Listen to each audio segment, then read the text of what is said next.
all of us have been chosen and we have to do the worthwhile. And I'm quite sure the topic which has been given to us is very interesting. One more speaker, sir. Sorry to interrupt. Dr. Pallavi Arora, Assistant Professor, DIPS, University of Jammu.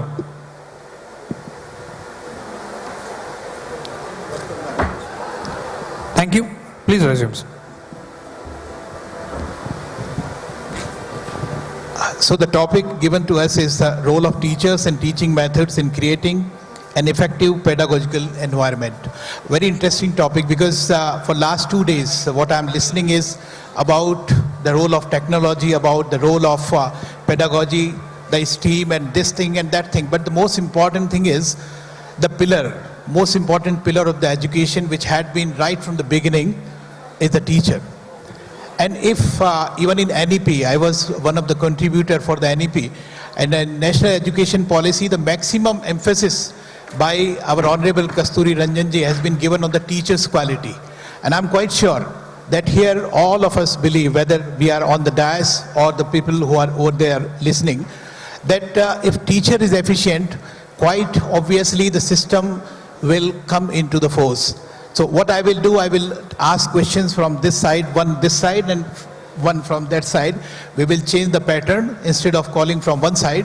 So ma'am, to you, the question is how the role of teacher is different from those days, means when you were a student.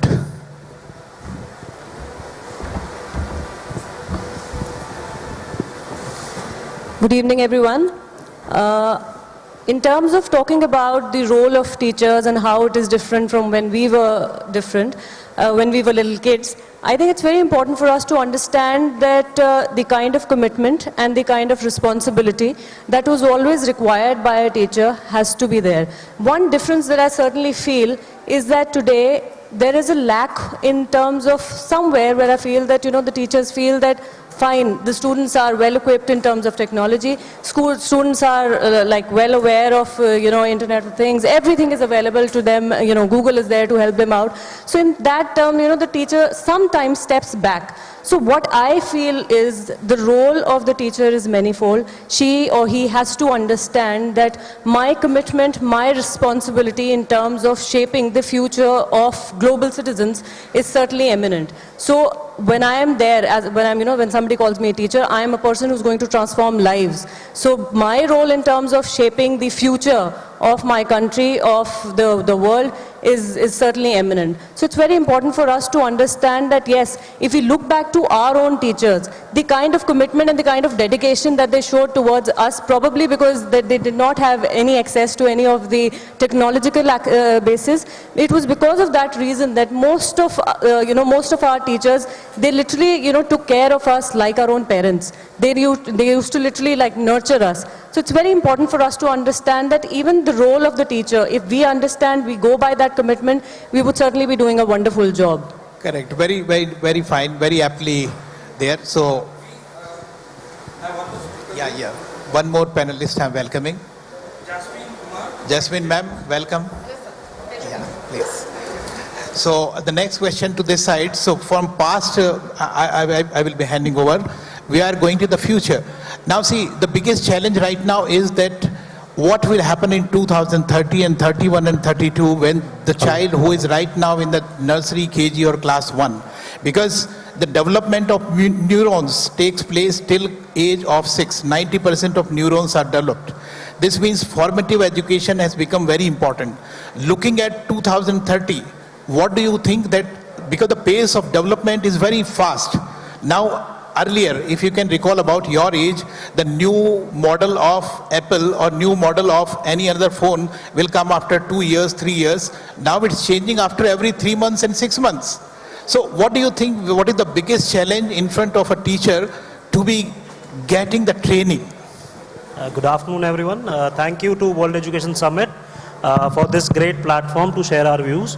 What Sir just said is that we are preparing individuals for 2030. We are not preparing individuals who have to work right now.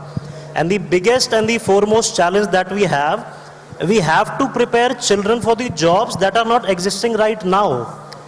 We have an education policy that is in place right now, but the jobs are not there. Jobs will be created, new jobs are going to be created for 2030. I am a Microsoft innovative educator myself. Microsoft says that the 66% jobs will be given to people that are not present right now.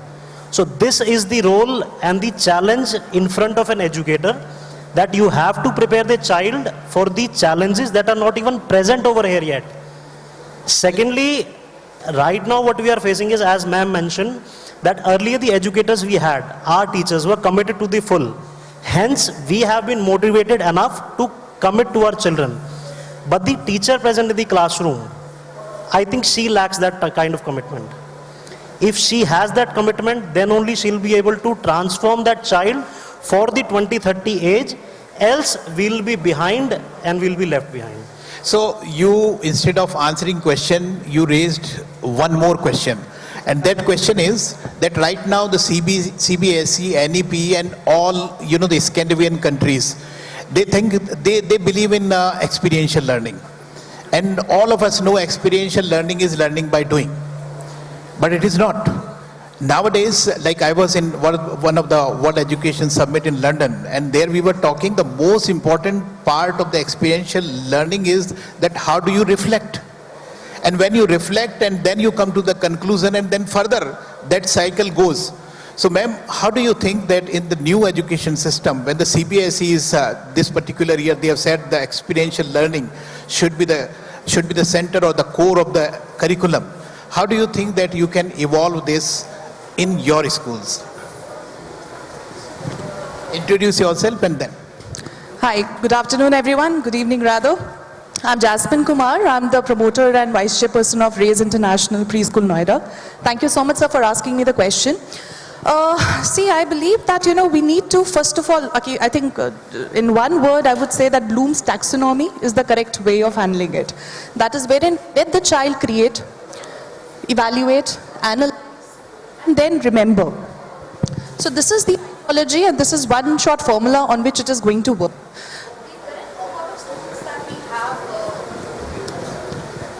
I would request the mic to be activated out here, all the mics on the dais. The current cohort of students that we have is primarily the Generation Z and Generation Alpha. They are not the passive learners, unfortunately, and we cannot expect this generation to go to the classroom, sit through the lecture, take the notes and, learn them and prepare for the examinations one day. They definitely look forward to the classroom learning, which is more experiential, like the terminology you have used. Experiential, which is hands-on, which is interactive media. So this is definitely the need of our. Yeah. But reflecting is more important. As I told, see, in chemistry practical room, children know how to do the titration and how to get the value. But still they are not reflecting why it is happening and why it is so. So I will ask next question to ma'am. I will change the order so that it looks a little beautiful to the audience also, that I'm asking people from everywhere and then this different kind of representation and answers are coming as such. So ma'am, the question to you is that how we can make it a reflective kind of a learning, because still it is happening in most of the countries that the teacher is teaching in the classroom and children are listening. Very less children are questioning. Until and unless children will ask questions, there is no reflection. So how collaboration and reflection can go hand in hand? First introduce. Right. Good afternoon, everyone. It's nearly good evening. My name's Dr. Chuck Farley. I'm from England. I wear many, many hats. I've been an international inspector for nearly 40 years. And I'm also a principal of an Indian school at the moment. I'm caretaking a school in Dubai. So I've got quite a lot of experience when it comes to looking at how we develop this aspect of experiential learning. I think one of the things that we cannot forget in preparing our students for 2030 is the role of the teacher in modelling the internal language of learning for the child. And we are negating our responsibilities by being taken up all the time with new technology. We need to introduce this, we need to introduce that. Yes, of course we do, but we must not negate our responsibility, which is to give the development of an internal voice of learning for our children. Yeah, very nicely said and very sweet and short and sweet. So my next question goes to you, that when we are talking about the role of teacher and pedagogy, teacher is not going to make the pedagogy. The people who are sitting here, we are the leaders in education. We have to create a pedagogy. Now NEP, National Education Policy, has come. In different countries like in UAE, in Qatar, there are many other countries where we are working for PISA, we are working for TIMSS, and such kind of examination where international standards are set. So I want to ask you the question that how we can prepare Indian students to get to that level, because unfortunately last time when India participated in the PISA examination, we were 73rd out of 74. How to create that environment that our children who are considered the best of the brains can do the best. Over to you, sir. Introduce yourself and answer.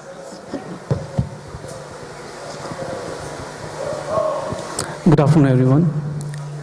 This is Amit from Enlighten Happy School from Patiala, Punjab. Since before I give an answer, I would love to know from the audience, what do they understand from the intelligence? Anyone, just raise your hand. I want to know what is your definition of an intelligent person. Somebody who has higher intelligence, just raise your hand. A person could be knowing more than 2 languages, 3 languages. What is your perspective? How do you define an intelligent person?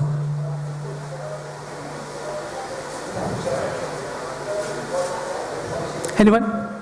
Yes, please.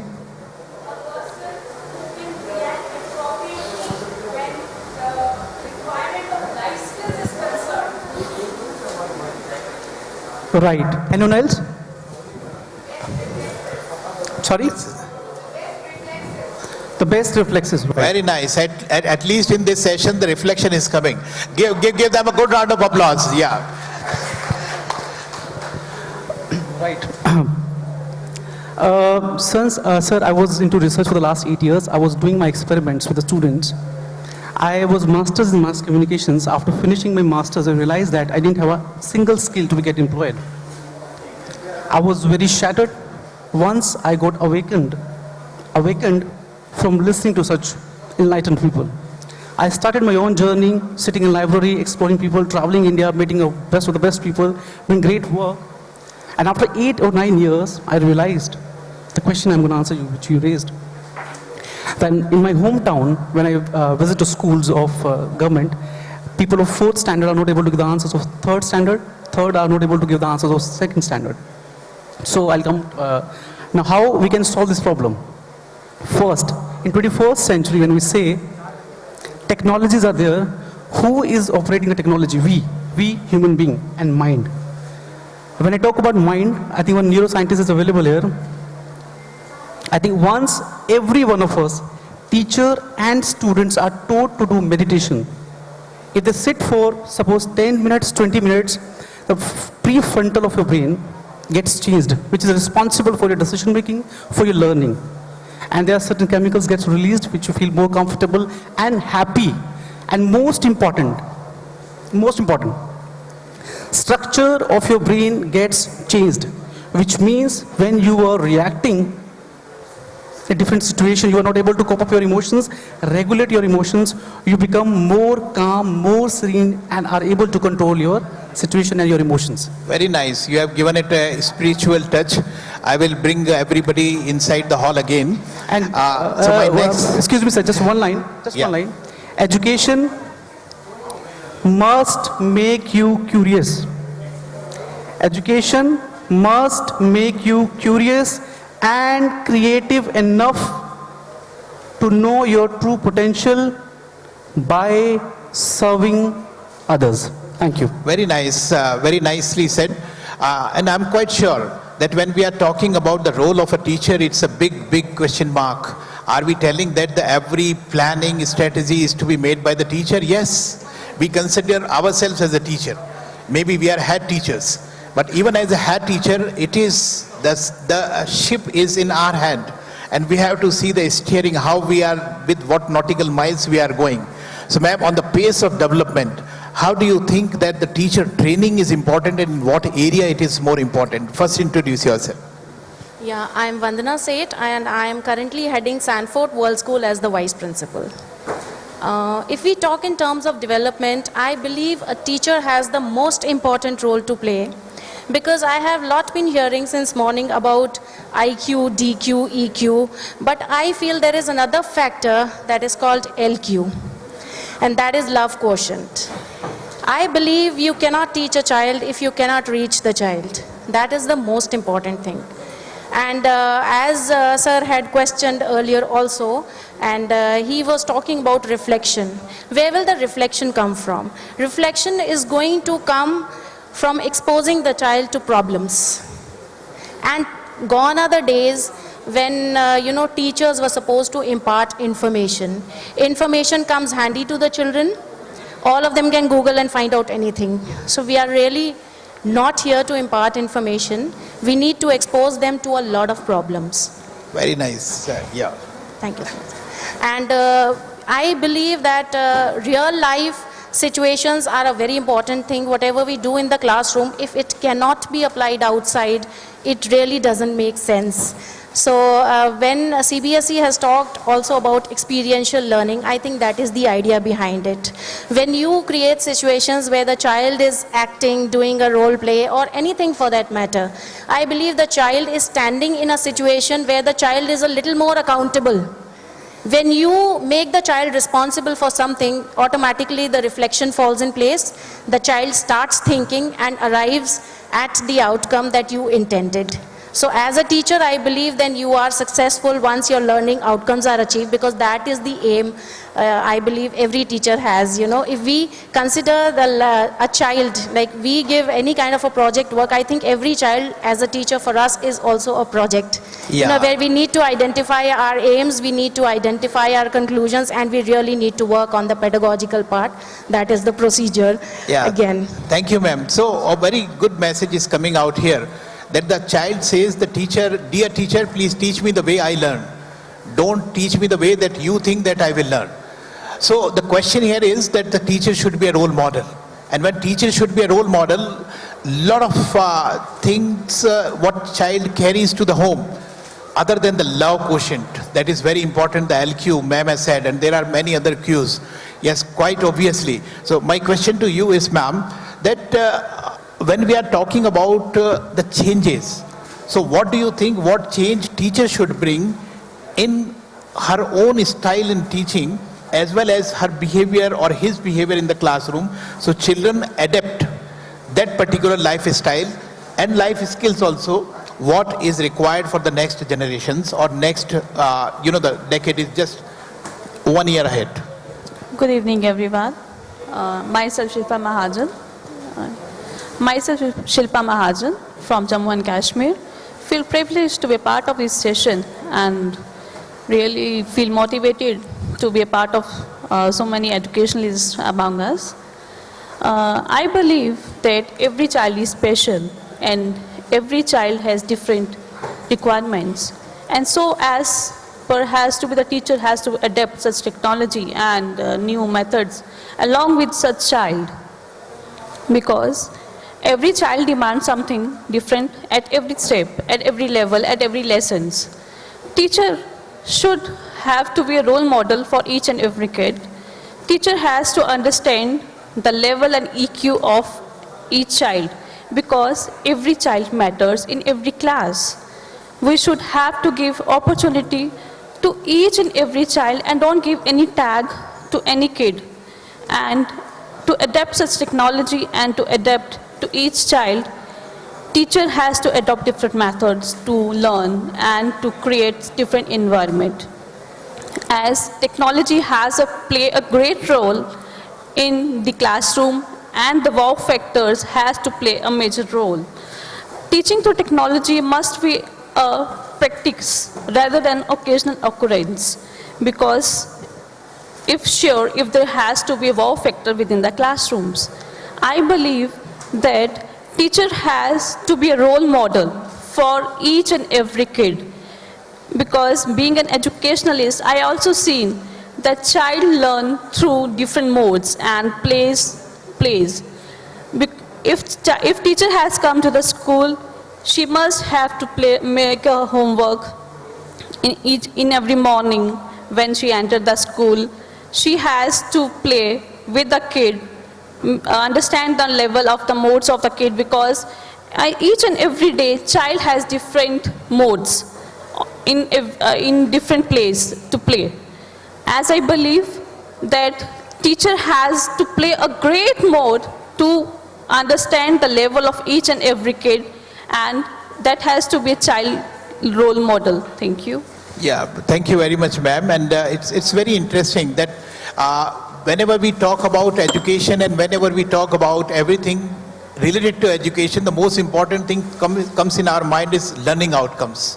And then principal or the head teacher tell, yeah, you have to prepare a lesson plan. But there is something before the lesson plan. And that is most important, that as soon as you enter inside the classroom, you have to connect it to the students so that you can have the concentration and focus on you. So ma'am, what do you say that when the teacher enters inside the classroom, what is the duty of that particular teacher? First of all, as I said, it is connect. What way is connect, and then how to develop a collaborative learning with some kind of examples where the child will also learn that yes, learning together is a better learning. Good evening, everyone. My name is Nidhi Singh Rathore. I'm from Jodhpur, Rosemary Public School.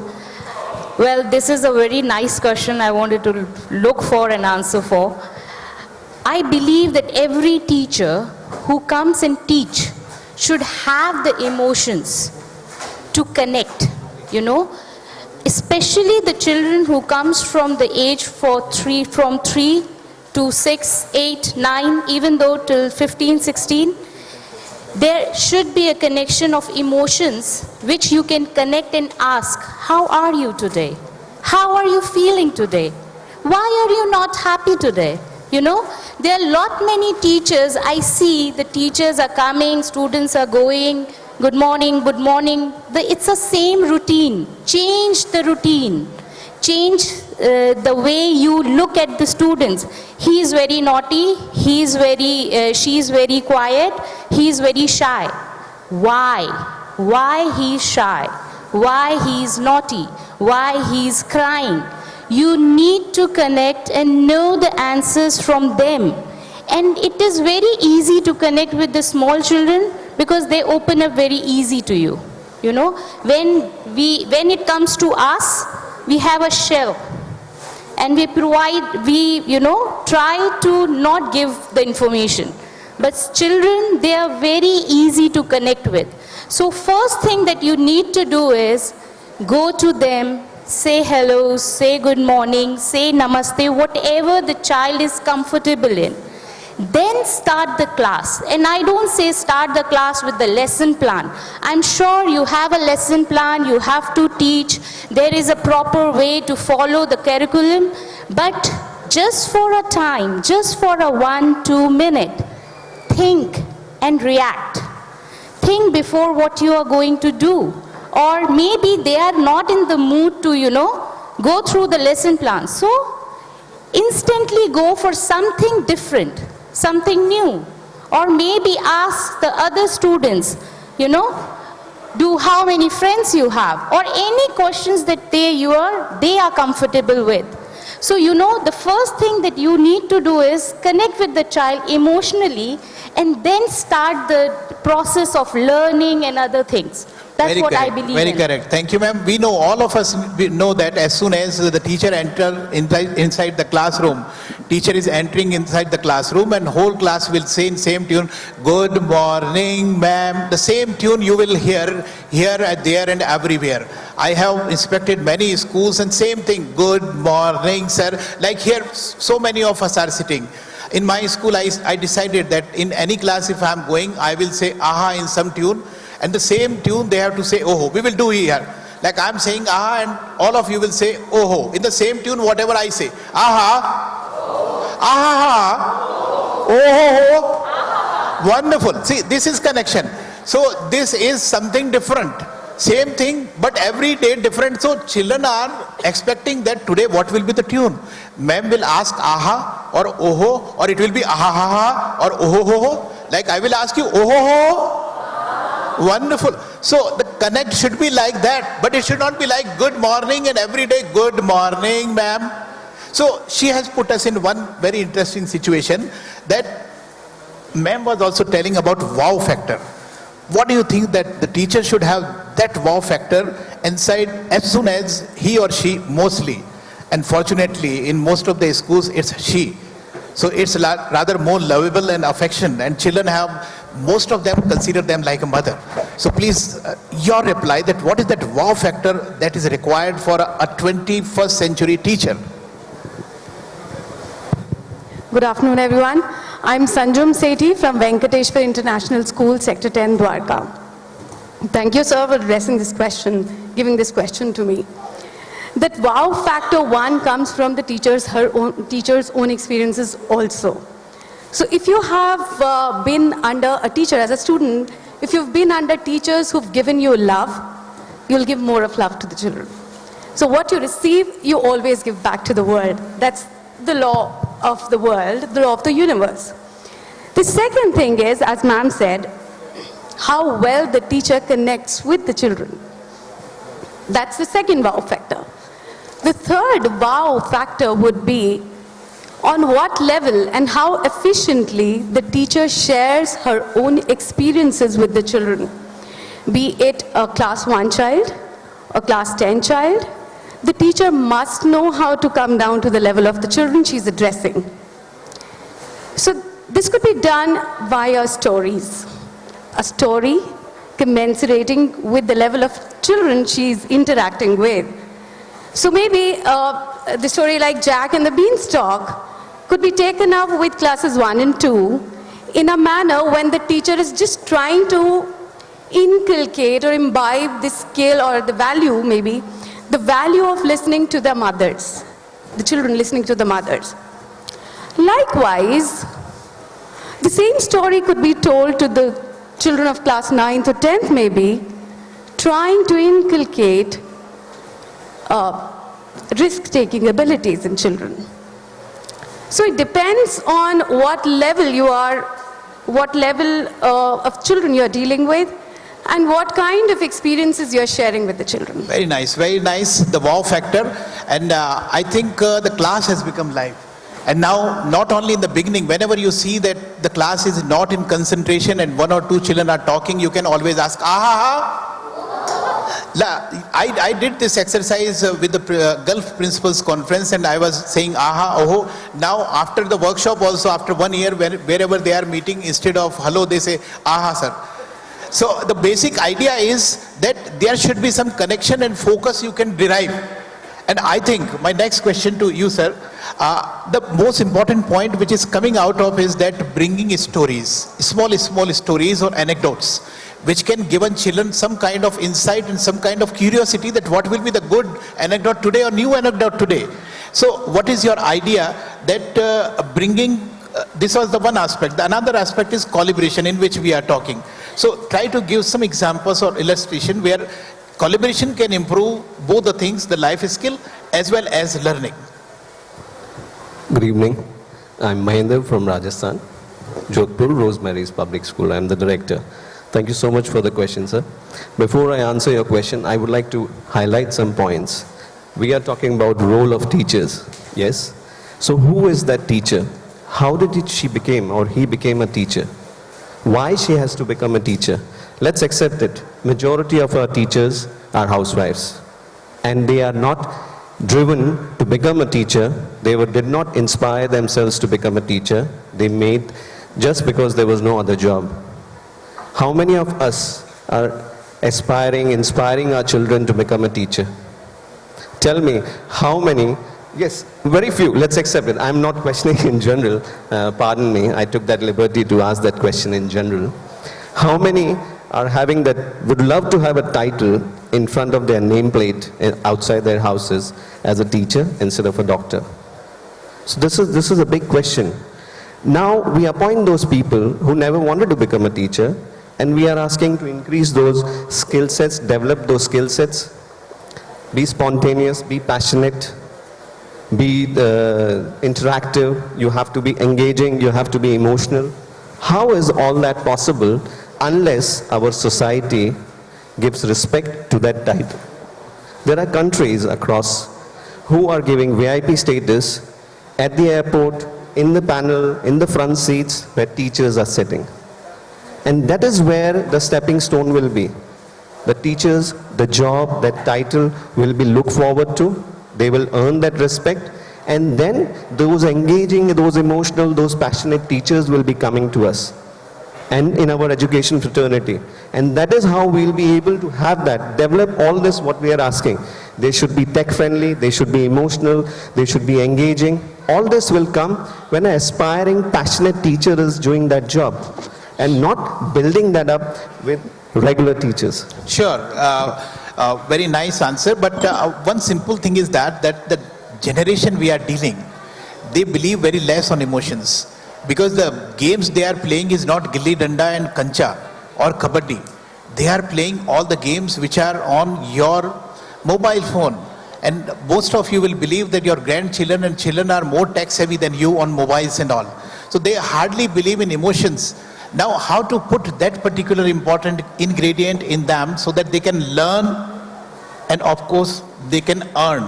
And that earning is the earning of those questions which are required for them to be the part of the global society. Yes, ma'am. First introduce. Good evening, everyone. I am Gautama Kulkarni, coordinator of Chennai Public School. Quite an interesting question, sir, that how we can develop the emotional bonding when the students of this era are coming up with so many technological things through phone and, other gadgets which we see these days.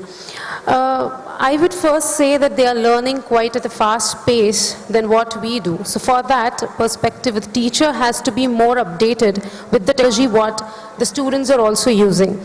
I would just ask over here for many of the teachers, we know GIS or geoinformatics or oceanography as so many topics.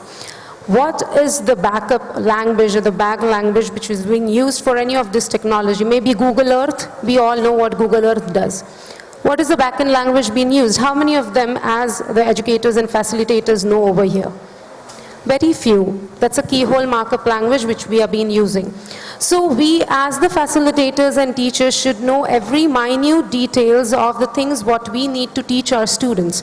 And then only we can put forward the technologies what we have to give to them. Then when the children come up with the questions, we are ready enough to answer them to every minute details what they are expecting from us. The second point I need to add into this is when the technologies are coming, when the new ideas and the concepts students are learning, the teacher has a very crucial role to play, whereas to make the student understand why he or she is learning that particular point into the learning era of the technologies. So that's what I would feel. Thank you, ma'am. When we are talking about technology, it's very important that teacher should also learn. Teacher is also a student. All of you just reciprocated when I say aha, and that you want to love to be the student. And with the vibrations I saw when you said aha and Oho's reply, it was amazing. So the same thing is with the teachers. If that teacher also has a spirit of learning, a lot of MOOCs are there. I hope most of you know that there are some MOOCs, and now Swayam is also there, a portal from where teacher can orient himself or herself. And MOOC, everything is available through edX. You can learn 6 weeks course, 7 weeks course, 8 weeks course, and the professors from the MIT, professor from Harvard, professor from Stanford, they will teach you and you will have a Google Hangout. So ma'am, what do you think is the future of education and teachers orientation if you have these kind of tools available with the schools?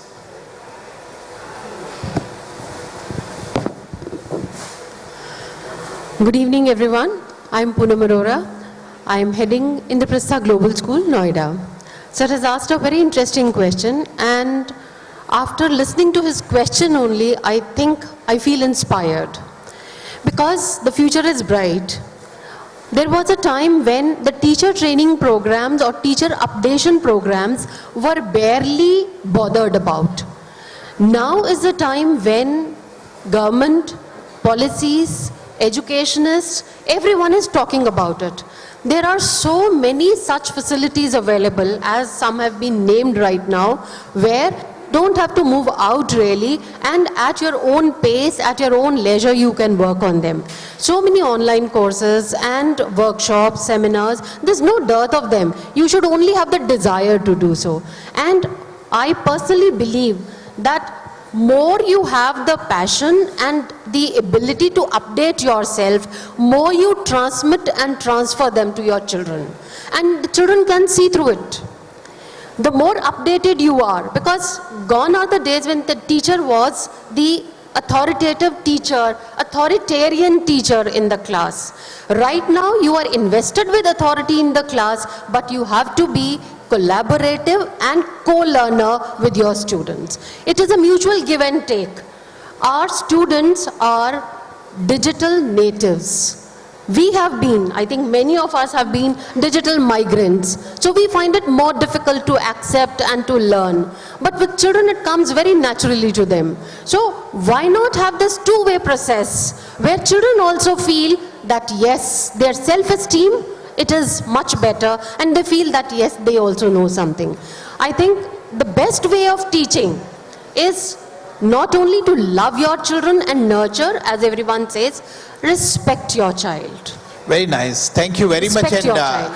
her opening lines gave me a lot of motivation that she got inspired with the words MOOC, SWAM and online tests. And here all the students are also very interesting. Aha! Oh, this time it was little low. Oh ho ho! Amazing.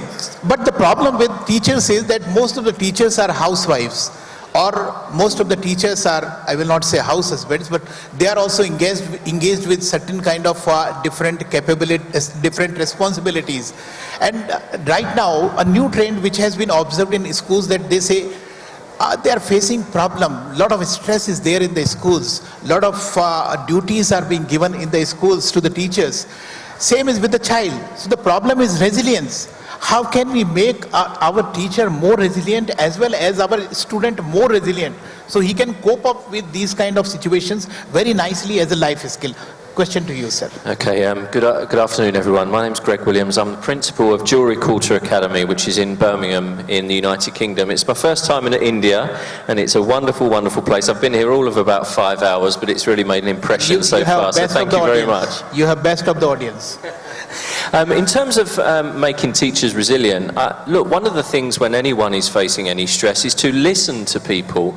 So it's important that as leaders that we open up a forum where teachers can express their views. So some things I've done in the schools I've led is hold symposia, where it might be me, it might be other leaders, will say to the teachers, what are the issues, what are the barriers, and then we can come to some solutions to resolve those things.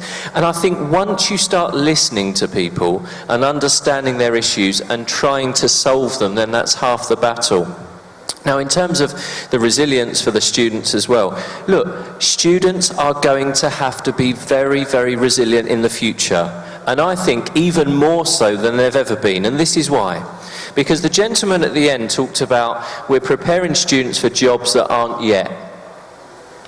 Haven't we done that before?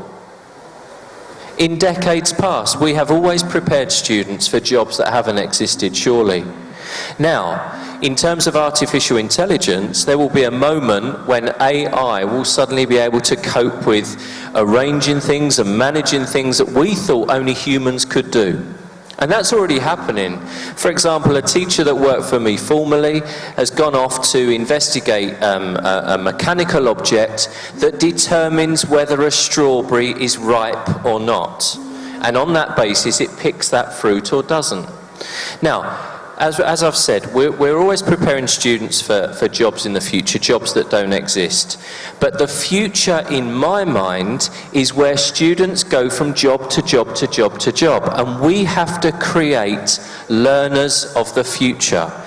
Students now need to understand that they're not going to be in a job all the time for, 30 years, 35 years as was traditional. So what we have to do is instill in them a sense of resilience. And how do we do that? By showing young people that you haven't finished learning. You will always be able to retrain and re-educate yourself, no matter what the job comes up. As humans, we can be dynamic, and we've seen that throughout the thousands upon thousands of years that have gone before us. It is exciting. I don't think it's frightening at all. A lot of people get frightened about this and say, how can we as adults possibly think of the jobs that are going to be in existence in 2040? What we need to do is teach students resilience by telling them to be learners for life and to be dynamic in thinking about my job, my future is not set in stone. Thank you so much. I think the correct question went to the correct person. It was a very good answer, very correct answer for the resilience, because if you teach them life skills, they will fit into any job. Whatever job will come, you teach them life skills, because in coming days, maybe there will be many Sophias. Maybe there will be on many, the bank counters, you will find robots. But still, you will love to go to that window where some person is sitting and smiling and asking, oh ma'am, how is your grandchild? That can't be replaced by that particular robot or somebody else. So my next question to the ma'am is that side. Very interestingly, when we are talking about resilience, this is very important. But to make it very interestingly for children and teachers, I did in my school. I told my students and parents that whenever early in the morning you are getting up, just go to the mirror and say, I am the best. And next day again say, I am the best. But that does not mean you are better than anybody else, but you are the best version of yourself. Next day try. When you will say I am the best, means you should be better version, means like iPhone 1, iPhone 2, iPhone 3. So maybe the Ritik 1, Ritik 2, Ritik 3, Ritik 4.